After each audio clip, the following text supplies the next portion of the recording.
তো আমাদের এই জমি গাছ আমরা সবগুলো কেটে ফেলবো। আসলে আপনাদেরকে দেখাই, আমরা এই গাছগুলো সবগুলো কেটে ফেলছি। আমাদের গরুর জন্য কিন্তু এত গাছ লাগে না, আমরা যেহেতু কাটিং করবো গরু।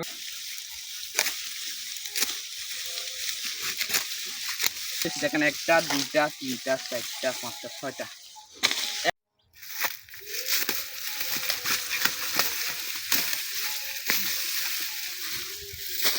আসসালামু আলাইকুম, সবাই কেমন আছেন? তো আশা করি ভালো আছেন। তো আমাদের এই জায়গা থেকে আমরা আজকে সব গাছ কেটে নিয়ে যাবো ইনশাল্লাহ।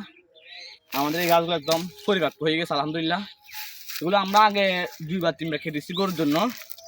এখন আমাদের ওই জায়গার মধ্যে আপনাদের কি ভিডিওর মধ্যে দেখাবো, একটা বড় জমি আছে। তো ওই জমিতে আমরা প্রায় 20 বছর পর্যন্ত কিছু করি নাই। এই আশেপাশে যখন গাছ রোপণ করছে, কয়েক ফ্যামিলি ওইখানে মানে বসবাস করে, তো ওনারা গাছগুলো রোপণ করছে, এই জন্য আমাদের জমিতে আর চাষবাস আমরা করতাম না। তো এখন আমরা ওইখানে চিন্তা করছি গাছ করবো।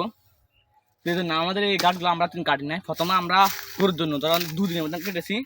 তো পরবর্তী আমাদের ওই জমিতে যেহেতু গাছ লাগাবো কাটিং লাগবে, এই জন্য আমরা গাছগুলো মানে পরিপক্ক করতেছি।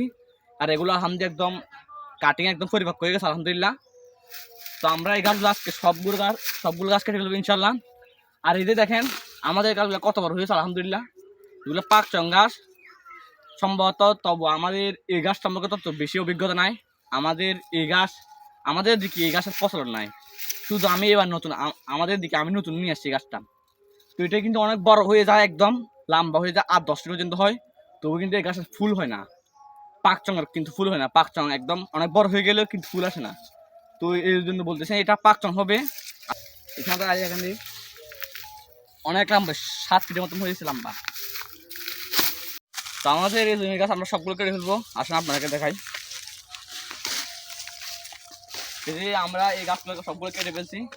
আমাদের গরুর জন্য কিন্তু এত গাছ লাগে না, আমরা যেহেতু কাটিং করবো গরুর শুধু আগা অংশগুলো খাওয়াবো আর গোড়ার অংশ আমরা কাটিং করে ফেলবো ইনশাল্লাহ।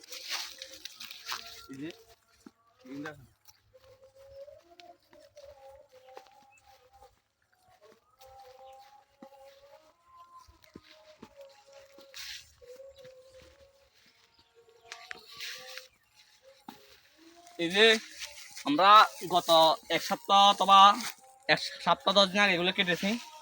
এগুলা মানে সারা বের হয়ে গেছে। এগুলো এক সপ্তাহ হবে, 1 সপ্তাহ 10 দিন হবে। 7 দিন আগে আমরা এগুলো কেটেছি। এগুলা বড় হয়ে গেছে, সারা বেড়ে গেছে। তো আমরা এখানে ফানি দিয়ে দিব, এমনকি ফান দিয়ে সার দিয়ে দিব, তারপর দেখবেন এগুলা বড় হয়ে যাবে।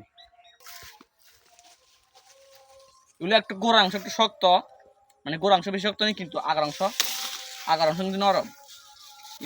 এই যে দেখেন আগার অংশ নরম, কিন্তু ওই গোড়া অংশ একটু শক্ত থাকে। গোড়ার অংশ তো আমাদের যেহেতু মেশিন আছে, গাছ কাটার মেশিন আছে, আমাদের মেশিন দিয়ে কাটতে কষ্ট হবে না। তো আমরা এই পাশে কাটবো, আর এই পাশে গাছগুলো একটু বেশি বড় হয়েছে আমাদের। এই পাশের তুলনায় এই রুলের গাছগুলো একটু বেশি বড় হয়ে গেছে। তো আমরা সবগুলো গাছ কেটে ফেলবো ইনশাল্লাহ।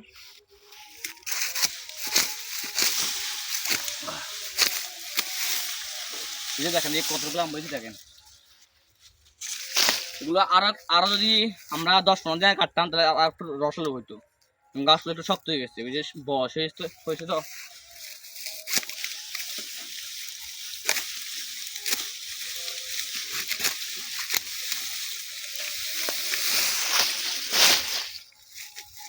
দেখেন আমাদের এখানে কিন্তু আমরা গাছ রোপণ করি শুধু একটা, এখানে আমরা শুধু গাছ রোপণ করি শুধু একটা গাছের কাটিং লাগাইছি একটা। আর আমাদের জমিটা আমরা ওই যে কোদাল আছে না, কোদাল দিয়ে কোফা রোপণ করছি আমরা। এখানে শ্বাস দিই নাই, কারণ আমরা এটা আমাদের কাঁদি ওই যে ওইখানে ওই জায়গায় খাল আছে, খালের পাশে আমরা এগুলো রোপণ করছি। এখানে ট্রাক্টর দিয়ে চাষ দেওয়া সম্ভব না, তো জন্য আমরা কোদাল দিয়ে কোফা রোপণ করছি।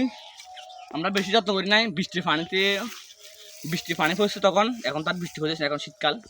বৃষ্টির পানি হওয়ার পর আমরা 2বার সার দিয়েছি হালকা করে। ধরেন 100 থেকে 1 কেজি মতন, 1 কেজি হবে দিয়ে এরকম দিয়েছি, 2বার দিয়েছি, আর কিছু করি নাই। একটা গাছ থেকে কটা গাছ হয়েছে দেখেন, 1টা 2টা 3টা 4টা 5টা 6টা। একটা গাছ থেকে 6টা গাছ হয়েছে। আর এগুলো আমরা যখন কেটে ফেলবো, সম্পূর্ণভাবে গোড়া কেটে ফেলবো, তখন দেখবেন এর থেকে আরো বেশি গাছ বের হবে।